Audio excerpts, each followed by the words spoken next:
No dia que deveria ser o mais feliz da minha vida, assisti meu noivo humilhar meus pais na frente de 200 pessoas. Ele mandou seguranças revistá-los como criminosos, acusou meu pai de roubar e transformou minha festa de casamento em um pesadelo público. Mas o que Marcos não sabia é que eu tinha gravado tudo, cada palavra, cada gesto, e estava prestes a usar contra ele da forma mais devastadora possível. O que aconteceu nos minutos seguintes não apenas destruiu nosso casamento, mas revelou segredos que ninguém naquela sala imaginava. Se você já passou por uma situação onde precisou escolher entre o amor e a dignidade da sua família, deixe um comentário. E se inscreva no canal, porque essa história está apenas começando. Meu nome é Camila Ferreira. Tenho 32 anos. E passei os últimos 5 anos construindo uma vida em São Paulo que meus pais jamais imaginaram possível. Cresci em Diadema, num sobrado pequeno onde meu pai, José, trabalhava como eletricista, e minha mãe, Vera, como costureira. Eles nunca tiveram muito, mas me deram tudo o que importava: educação, dignidade e a certeza de que eu merecia mais do que as circunstâncias em que nasci. Quando consegui uma bolsa para administração na USP, foi minha mãe quem costurou meu uniforme de calouro à mão. Meu pai instalou uma luminária no meu quarto para eu estudar até tarde. Eles nunca reclamaram, nunca me fizeram sentir que era um fardo. E quando me formei e consegui um emprego numa multinacional, eles choraram de orgulho na cerimônia de formatura, sentados na última fileira porque chegaram atrasados de ônibus. Foi num evento corporativo que conheci Marcos Almeida. Alto, cabelo impecável, terno sob medida, sorriso que iluminava qualquer sala. Ele era gerente de investimentos. Vinha de uma família tradicional de Higienópolis. O tipo de homem que eu achava que só existia em filmes, e ele me escolheu. Dentre todas as mulheres naquela festa, ele veio conversar comigo. Os primeiros meses foram perfeitos. Jantares em restaurantes que eu só conhecia por fora. Viagens de fim de semana para o litoral norte. Presentes caros que me faziam sentir especial. Mas havia algo. Pequenos comentários. Quando eu mencionava meus pais, Marcos sorria, mas o sorriso não alcançava os olhos. Uma vez, ele perguntou se meu pai realmente precisava usar aquelas camisas xadrez quando saíssemos juntos. Eu ri, nervosa, achando que era brincadeira. Deveria ter percebido. Deveria ter entendido que aquele desconforto silencioso era um aviso. Mas eu estava apaixonada, e quando você está apaixonada, ignora os sinais que deveriam estar gritando. O casamento foi marcado para um sábado de novembro, no Palácio Tangará, um dos lugares mais luxuosos de São Paulo. A família de Marcos insistiu. 200 convidados, cerimonial completo, flores importadas, tudo pensado para impressionar. Minha mãe ficou dias sem dormir, preocupada se o vestido dela estava adequado. Meu pai comprou um terno novo, mesmo sabendo que mal caberia no orçamento. A manhã do casamento amanheceu clara, com aquele céu azul intenso, que só São Paulo tem depois de dias de chuva. Eu estava no quarto da noiva, cercada de maquiadores, cabeleireiros, damas de honra que mal conhecia, todas amigas da família dele. Minha mãe estava comigo, segurando minha mão, tentando não chorar. Ela sussurrou no meu ouvido: "Você está linda, minha filha. Seu pai está tão orgulhoso." A cerimônia começou pontualmente às 5 da tarde. Eu desci o corredor de braço dado com meu pai, e pela primeira vez em meses, senti que tudo valia a pena. Ele estava emocionado, os olhos brilhando. Quando me entregou a Marcos no altar, ele apertou minha mão e disse baixinho: "Seja feliz, filha." Mas então, algo mudou. Durante a cerimônia, percebi Marcos fazendo sinais discretos para alguém nos fundos. Segui o olhar dele e vi 2 seguranças, homens grandes de terno preto, posicionados estrategicamente perto de onde meus pais estavam sentados. Meu estômago apertou. Tentei chamar a atenção de Marcos, mas ele evitou meu olhar. A cerimônia terminou. Fomos para a recepção, e foi lá, entre os brindes e os parabéns, que tudo desmoronou.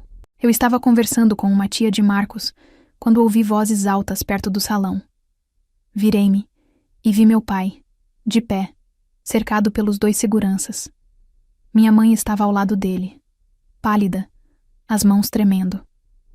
Marcos estava lá, voz firme, dizendo algo que fez meu sangue congelar. Precisamos verificar. Alguém viu você perto da mesa de presentes. Caminhei até lá como se estivesse flutuando, o vestido de noiva pesando toneladas.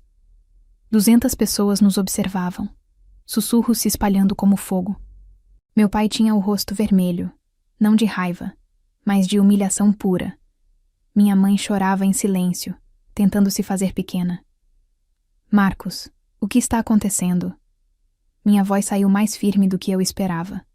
Ele virou para mim com aquela expressão calma, controlada, a mesma que usava em reuniões de negócios. Camila, alguém mexeu na mesa de presentes. Um envelope com dinheiro sumiu. Seu pai estava por perto. As palavras me atingiram como um soco. Você está acusando meu pai de roubo? No nosso casamento? Não estou acusando, estou verificando. Marcos fez um gesto para os seguranças. É protocolo. Protocolo. Como se meu pai fosse um suspeito qualquer. Como se 30 anos de trabalho honesto não significassem nada. Um dos seguranças pediu que meu pai esvaziasse os bolsos. Ele obedeceu, mãos tremendo, tirando a carteira, as chaves, um lenço que minha mãe havia bordado. Nada mais. Satisfeito? Minha voz cortou o silêncio. Mas não foi Marcos quem respondeu. Foi Eleonora, a mãe dele, que surgiu ao lado do filho com um sorriso gelado. Apenas precaução, querida. Com tanta gente diferente aqui, nunca se sabe. Gente diferente. As palavras ecoaram. Olhei ao redor e entendi. Os convidados de Marcos eram todos iguais. Pele clara, ternos caros, sobrenomes que abriam portas. Meus pais, meus tios, meus primos de diadema estavam agrupados num canto, visivelmente deslocados. Naquele momento, sem pensar, peguei meu celular da bolsinha de mão e apertei o botão de gravação de áudio. Não sabia o que faria com aquilo. Só sabia que precisava de prova.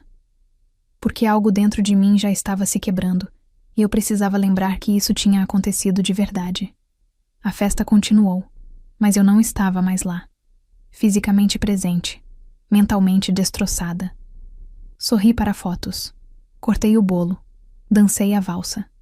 Mas cada movimento era mecânico, vazio. Meus pais saíram cedo, sem se despedir. Minha mãe não conseguia parar de chorar. Quando finalmente chegamos ao quarto do hotel, Marcos estava animado, falando sobre como tudo tinha sido perfeito. Eu o interrompi. Você humilhou meu pai. Ele suspirou, como se eu estivesse sendo dramática. Camila, foi só uma verificação. Não aconteceu nada. Você o tratou como criminoso. Eu estava protegendo nossos convidados. Aquele envelope tinha 5.000 reais. E você realmente acha que meu pai roubaria? Marcos ficou em silêncio. E nesse silêncio, eu tive minha resposta. Peguei meu celular, abri a gravação que tinha feito e ouvi. A voz de Marcos, fria e calculada.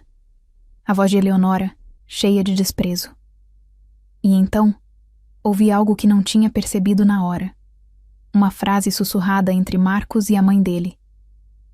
Isso vai facilitar quando tivermos que cortá-los da nossa vida. Minha respiração falhou. Voltei à gravação. Ouvi de novo. E de novo. Não era paranoia. Era planejado. A acusação, a humilhação, tudo parte de um plano para me afastar dos meus pais. Para me fazer escolher entre eles e essa nova vida dourada. Comecei a procurar mais. Mensagens no celular de Marcos que ele deixara na mesa. E lá estava. Uma conversa com Eleonora de 2 semanas atrás. Precisamos criar distância entre ela e aquela família. Depois do casamento vai ser mais fácil. E a resposta de Marcos. Deixa comigo. Tenho um plano. Meu corpo inteiro tremeu. Não de tristeza, de raiva, de clareza absoluta. Peguei minha mala, comecei a jogar roupas dentro. O que você está fazendo? Marcos perguntou, finalmente percebendo. saindo desse quarto, desse casamento, de você. Nos dias que se seguiram, me mudei de volta para um apartamento alugado em Pinheiros.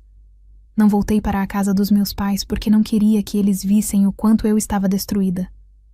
Mas liguei para eles todos os dias, pedindo desculpas por coisas que nunca foram culpa minha. Meu pai, sempre homem de poucas palavras, disse apenas: "Filha, você não tem que pedir desculpa por nada. A gente sempre soube que aquele rapaz não era para você. Mas você precisava descobrir sozinha. Contratei um advogado. Não para anular o casamento, isso seria simples, mas para processar Marcos e Eleonora por danos morais.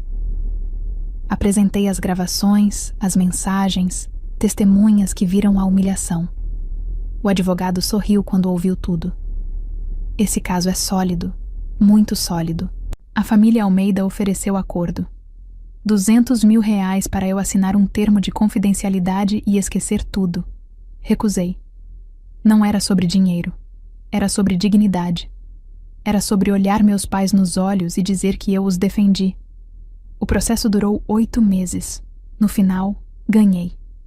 Não apenas a indenização, mas algo maior. A exposição pública do que eles haviam feito. Jornais locais cobriram. Redes sociais comentaram. A reputação impecável dos Almeida rachada ao meio. Marcos me ligou uma vez, meses depois. Você destruiu minha família. Eu não senti pena. Não. Eu apenas mostrei quem vocês sempre foram. Hoje, 3 anos depois, moro num apartamento confortável em Vila Madalena. Meus pais jantam comigo todo domingo. Meu pai conserta coisas que não precisam de conserto só para ter desculpa de vir me ver. Minha mãe traz marmitas porque acha que eu não me alimento direito. Eu ainda não casei de novo. Ainda não sei se quero. Mas aprendi que amor verdadeiro nunca pede que você escolha. Nunca exige que você abandone de onde veio. E nunca, jamais, transforma a dignidade da sua família em moeda de troca. E você? Se estivesse no meu lugar, teria feito a mesma coisa ou teria tentado salvar o casamento? Já passou por uma situação onde precisou escolher entre alguém que amava e sua própria família? Conta aqui nos comentários. Eu leio todos. Se essa história tocou você de alguma forma, se inscreva no canal. Ative o sininho para não perder as próximas histórias e deixe seu like. E olha, o próximo vídeo que você precisa assistir está aparecendo na tela agora. É sobre uma mulher que descobriu o segredo sombrio do marido no dia do aniversário dela. Não perca!